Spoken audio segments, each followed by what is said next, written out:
L'engouement est tel que certains le dégustent comme de grands crus. Donc aujourd'hui, je vais vous présenter un petit peu les thés, les deux grandes familles de thé, qui sont le thé vert et le thé noir. Et ensuite, je vais vous faire déguster différents thés pour que vous puissiez avoir un petit aperçu de ce qu'on peut faire autour du thé.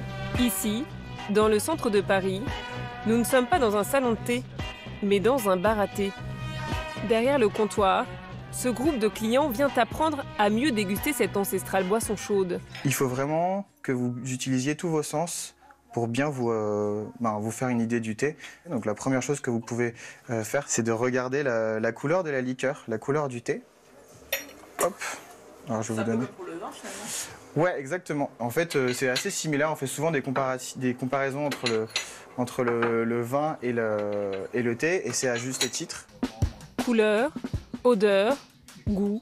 Le thé va être analysé sous toutes ses coutures. C'est très effectivement très végétal. Et moi je trouve qu'il y a des notes un petit peu marin, un petit peu de poisson blanc cuit à la vapeur. Pour moi ça sent un peu l'herbe. Hein, mais... Ouais, mais c'est toujours... En fait, on est dans cet univers-là, hein, c'est normal.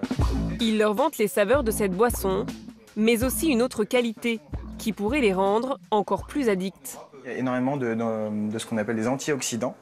Et ce qui est intéressant, c'est que ce sont des polyphénols qui sont présents dans la feuille. Ils vont être extraits lors de l'infusion. Et donc, vous allez en avoir quand vous le buvez. Donc, c'est pour ça qu'on prête souvent des vertus au thé, des vertus antioxydantes qui sont réelles. Le thé, un allié pour la santé. Nous sommes nombreux à l'aimer pour ça. Moi je trouve ça beaucoup moins agressif pour le corps. Moi le café, je trouve ça trop fort pour moi, et c'est vrai que le thé, comme j'ai le sentiment que c'est plus léger, que je le digère mieux, et que ça me fait du bien justement à côté des antioxydants et ce dont on a parlé. Oui. Je me fais du bien en fait en buvant du thé. Boire du thé, ce serait donc se faire plaisir et se faire du bien. Une image qui a installé cette boisson dans notre quotidien. Le thé, un marché en pleine ébullition. Fini l'image ringarde d'une boisson réservée à des grands-mères, un peu coincées. Aujourd'hui, 2 Français sur 3 en consommeraient régulièrement. Le marché a triplé en 20 ans pour représenter 320 millions d'euros de chiffre d'affaires. Dans les grandes surfaces, l'offre s'est considérablement étoffée. Il y a les grands noms, comme Lipton ou Twining, mais aussi des marques plus récentes qui jouent la carte du luxe, comme Kousmiti. Et les prix font le grand écart, de 2 € à 17 € la boîte. Alors, quelles sont leurs armes pour vous séduire? Et que valent les arguments santé qui reviennent souvent? Antioxydants, détox, minceur. Mais derrière cette boisson à l'image saine, il y a une autre réalité, celle de champs où sont utilisés des pesticides.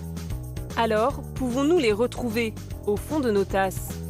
Nous avons fait le test et les résultats ne sont pas rassurants. Mais d'abord, sur ce marché du thé en pleine croissance, comment les marques se battent pour se tailler une place?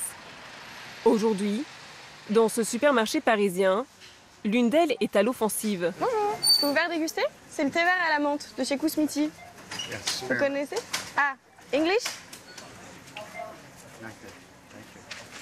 Il lui faut un peu de courage, car il y a ceux qui se laissent convaincre, et les autres, plus réticents. Bonjour madame, puis-je vous proposer un petit thé vert à la menthe de chez Kousmiti? Vous n'aimez pas le thé? Ah, d'accord. Bonne journée à vous. Ils font la promotion de Kousmiti, une marque au succès récent qui a fait la différence avec ses boîtes colorées à l'aspect vintage, mais aussi grâce à des saveurs bien reconnaissables par ses clients. Vous voulez pas le goûter aujourd'hui, monsieur? Peut-être que... C'est la mention. Oui, bien sûr. Voilà. Oui, c'est bien ce que je... C'est exactement le même que j'ai bu hier. D'accord. Même le thé vert rose, c'est ce que j'apprécie. Quand on le boit, on sent le goût, on sent l'odeur de la rose.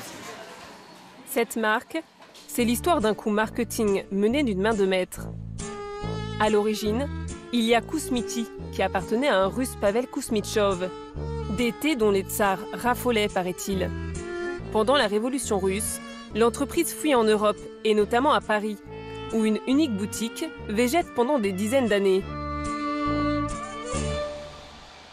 En 2003, Sylvain Aurébi, qui travaillait jusque-là dans le café, flaire tout le potentiel de cette enseigne. Il rachète la marque pour 1 million d'euros.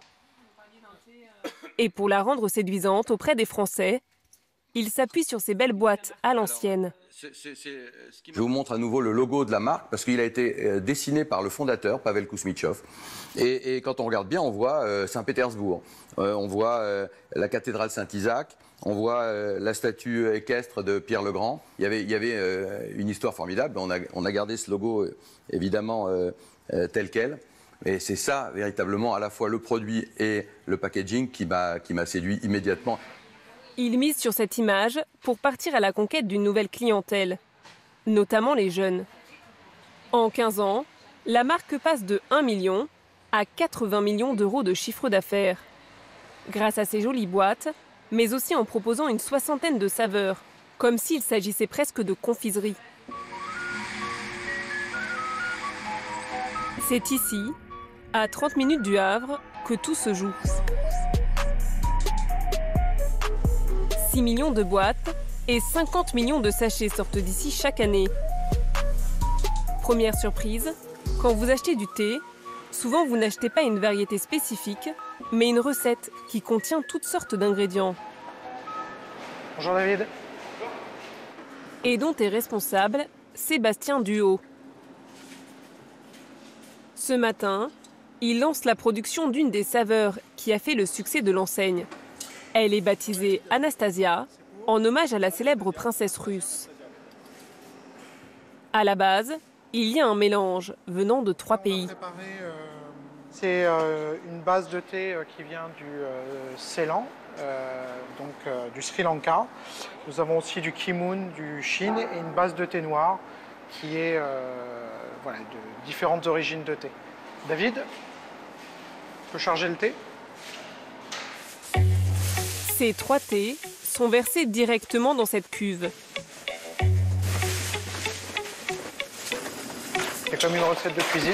On associe différents ingrédients, différents goûts pour en faire une recette unique. Et cette recette ne contient pas que du thé. Pour donner le goût, ils ajoutent aussi des arômes stockés dans ces bouteilles. On a des arômes de bergamote, des arômes d'oranger, d'huiles essentielles de citron. Ensuite, le cocktail d'arômes va être inséré et pulvérisé sur le thé.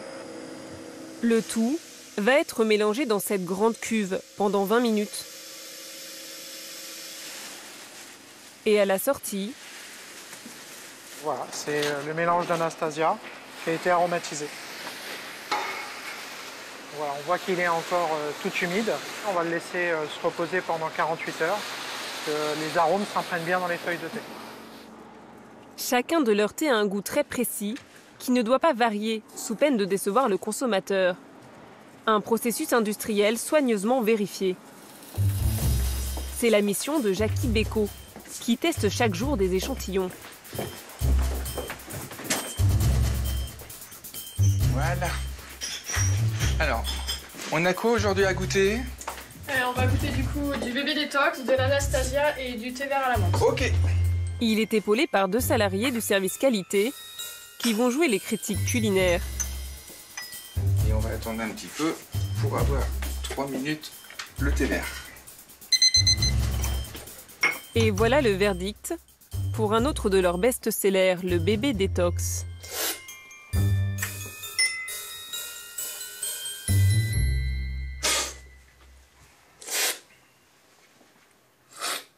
Pour moi, c'est bon. Bien aromatique, bien frais. On retrouve bien les notes du pamplemousse, du coup dans notre production, qu'on retrouve aussi dans notre référence.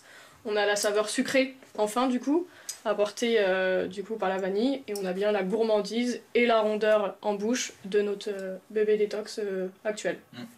Une fois transformés de cette manière, ils vont pouvoir vendre leur thé comme un produit de luxe.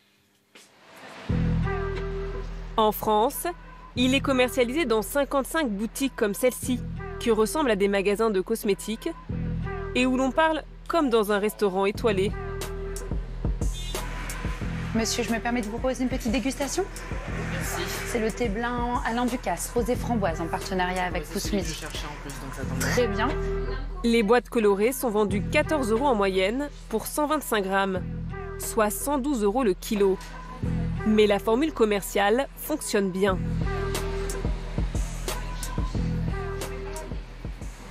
C'est un thé vert, gingembre, citron. Ils sont bons, ceux-là. Ouais. Bah, moi, ce que j'aime bien, c'est que c'est assez coloré. Donc ça donne envie d'acheter, en fait. Après, en termes de goût aussi, c'est assez bon. On sent bien les arômes. Pour pousser à la vente, ils ont encore un autre argument, le bien-être, porté notamment par le bébé détox pour boisson beauté détox, qui est leur plus gros succès depuis son lancement en 2007. You know the most popular tea? It's this one. BB Detox, yes, with the green tea, mate and grapefruit. Very popular also if you like a detox. Mais qu'entendent-ils par détox? La vendeuse a du mal à être précise. Le thé va pas vous faire avoir une vertu extraordinaire, magique, perte de poids ou etc. On reste surtout ciblé sur vraiment un esprit de bien-être, de feel good. Voilà, pour la femme moderne d'aujourd'hui qui va pratiquer son sport, qui va vouloir se faire plaisir avec une boisson peut-être autre que de l'eau. Alors, que peut-on espérer exactement de cette promesse détox? Nous avons posé la question au patron. Et alors que la détox est l'un de leurs premiers arguments de vente, il ne veut pas s'étendre sur le sujet. En termes de marketing, pourquoi avoir écrit détox sur vos thés? Est-ce que c'est justement plus vendeur? Qu'est-ce qu'ils ont de plus que les autres finalement? Non mais oubliez cette question parce que c'était en 2007, détox à l'époque c'était un truc complètement... C'était complètement... Non mais enfin on va pas rentrer dans l'histoire du nom détox parce que on va rentrer... Moi c'est comme ça que je connais la marque aussi. Oui je sais bien mais... Détox, c'est l'image que vous avez aussi. Ouais. Du coup pourquoi avoir voulu mettre ce... Non mais si on commence à discuter des trucs détox, ça va compliquer les choses.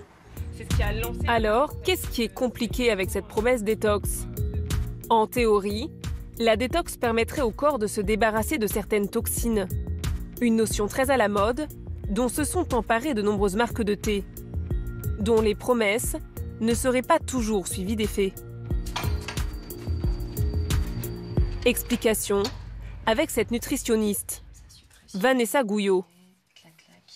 Cette appellation détox, elle n'est pas contrôlée, elle n'est pas labellisée, donc en fait n'importe qui peut utiliser une appellation pareille sans avoir besoin de notifier sur le packaging détox de quoi, d'accord?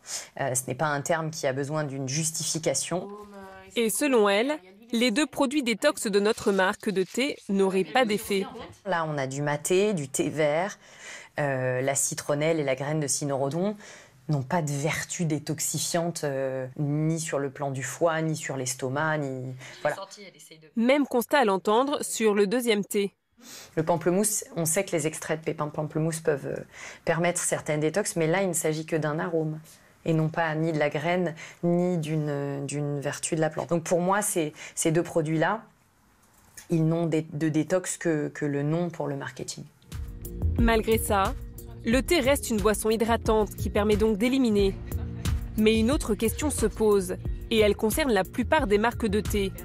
Cette plante est très souvent produite à grand renfort de pesticides.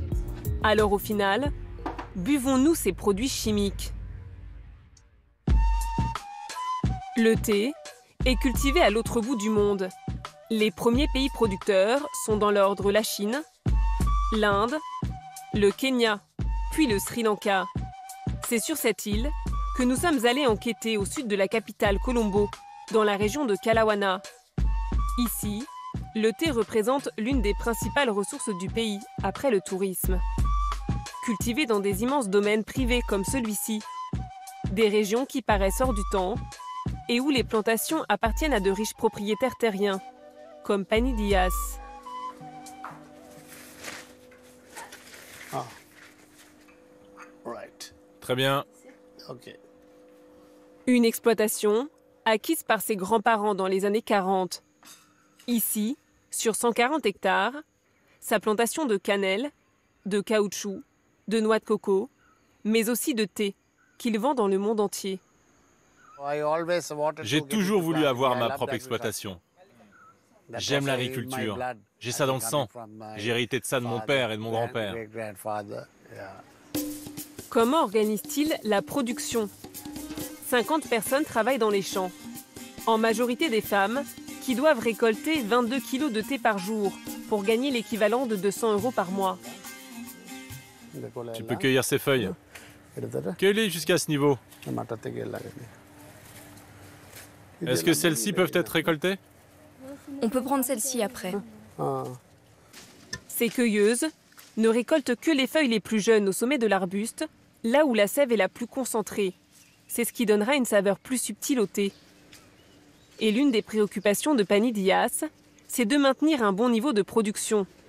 Et il y a une chose qui peut faire baisser les rendements. Ce sont les mauvaises herbes. Alors, quelle est sa méthode pour s'en débarrasser? On essaye d'éviter au maximum les produits chimiques. C'est vraiment exceptionnel. Pour certaines circonstances, on peut utiliser du glyphosate sur toute l'exploitation. Parfois, durant la forte saison des récoltes, c'est difficile de contenir les mauvaises herbes. Donc, sur toute la plantation, cela nous arrive de faire ce qu'on appelle de la pulvérisation ponctuelle. Récolte manuelle ou avec la débroussailleuse?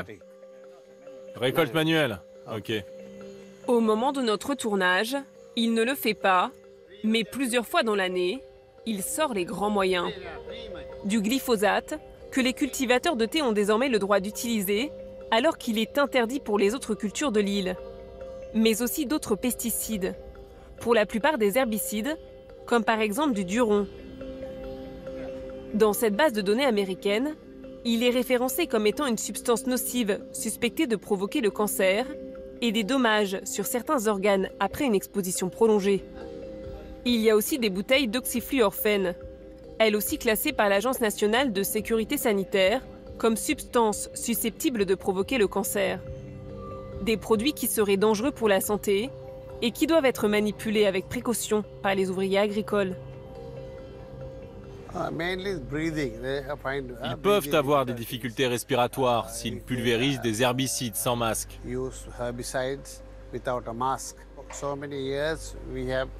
On a depuis quelques années pris des mesures de précaution pour garantir la sécurité du personnel contre les herbicides. Pour se protéger contre ces poisons, ils disposent de casques avec visière et de ces gants en caoutchouc. Selon des chercheurs indépendants du pays, beaucoup de travailleurs du thé seraient encore moins préservés et travailleraient sans aucun équipement de protection, avec les risques sanitaires que cela comporte. À l'image de cette exploitation, dans la plupart des pays producteurs, des pesticides sont utilisés. Mais alors quel impact sur le thé que nous consommons ?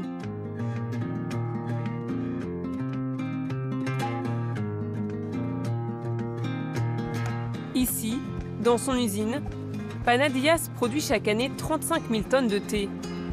Après avoir été cueillies, les feuilles traitées aux pesticides ne sont pas lavées. Sur ce tapis roulant, il va y avoir un premier tri pour mettre de côté tout ce qui n'est pas exploitable. Puis, les feuilles vont être hachées par cette machine. Pour faire du thé noir, elles seront laissées plusieurs jours à l'air libre pour s'oxyder, contrairement au thé vert, qui, lui, est juste séché. À partir de ce moment-là, le thé est prêt à être expédié et à être consommé. Alors, une fois que nous le retrouvons dans nos rayons, reste-t-il contaminé par ces pesticides? Pour nous faire une idée, nous avons acheté 10 boîtes de thé en grande surface. Des thés de marques distributeurs, mais aussi de grandes marques, comme Twinings, Lipton ou Tetley. Au total, 10 produits que nous avons envoyés à un laboratoire pour les faire analyser.